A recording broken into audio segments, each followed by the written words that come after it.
And welcome back to the Daily Wrap. It's potluck time. This is part of the show. We go around the table, share our favorite stories of the day. Mr. Fund, you have the floor.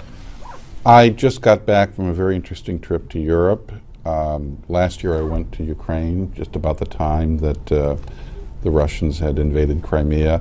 I wanted to go back and see how the slow war, that they call it, there is going in the eastern provinces around Donetsk on the Russian border. Went up as close as I could to the border, and through binoculars I saw the little green men. These are the Russian soldiers wearing camouflage uniforms with no insignia, so they can have plausible deniability. I interviewed a couple of Russian defectors. These are Russian soldiers who left their unit because they said they had been fooled into saying they were protecting Russia. They didn't buy into the fact they should be invading Ukraine. They were told a cover story if they were caught, which is it happened by accident, or they were just on vacation. And this just goes to show how much Putin is willing to subvert Ukraine and keep it weak and away from the West, but also try to cover his tracks with what sounds to us like implausible propaganda, which far too many people in the region buy. The Russians are spending millions and millions of dollars trying to convince the world in that region that Ukraine is run by a bunch of neo-fascists. And it is having its effect on Ukraine's ability to get investment and loans.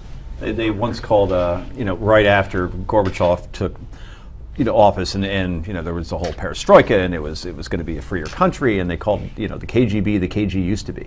But it appears to be back in full force with Putin running the show, and just today you get word of one of his adversaries being poisoned and now is on the verge of death. And this is after an ally of that adversary was gunned down right near the Kremlin. You continue to believe in these bizarre coincidences.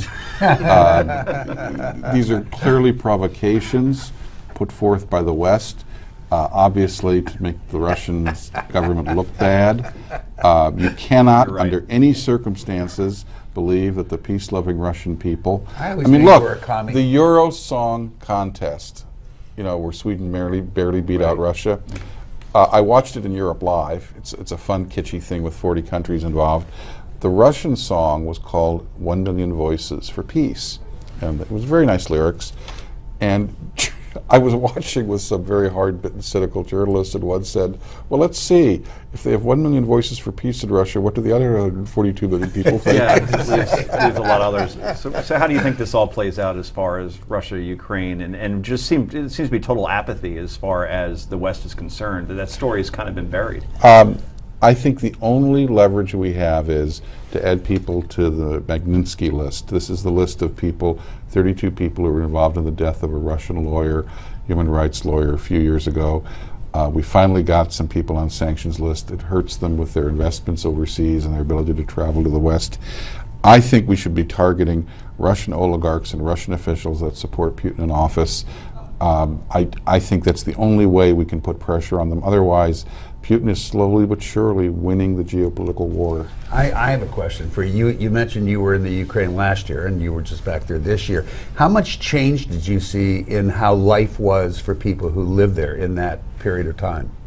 Oh, in Kiev and the major cities, there's not much change. You'd never know there's a conflict. However, the economy is slowing down. The ruble, the Ukrainian currency has collapsed vis-a-vis the Western currency. There's no new investment. They're rolling over loans. They're basically Greece without the kind of Western loans that have been poured into that country. So Russia's goal is not to conquer Ukraine; it's to keep it weak, and they are winning that battle. They're basically going to starve them into submission. Starve them into being docile and moving away from the West. Interesting. What did you get? You actually got to talk to someone what you call the little green men? Well, there were a couple of defectors, people who decided that they weren't going to stay with the Russian troops. Did they tell you anything about some of the violence that's happened there? That plane that was shot down, that the Russians continue to deny they did it?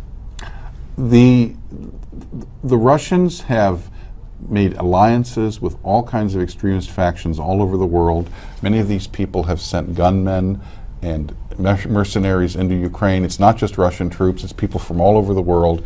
So the Ukraine is basically a proving ground for, I think, all of the thugs of Europe who want to get Russian money to Right. do Russia's bidding. Right. And it's a very dangerous incubator for fanaticism and Do they end up throwing in the towel, the Ukrainians? No.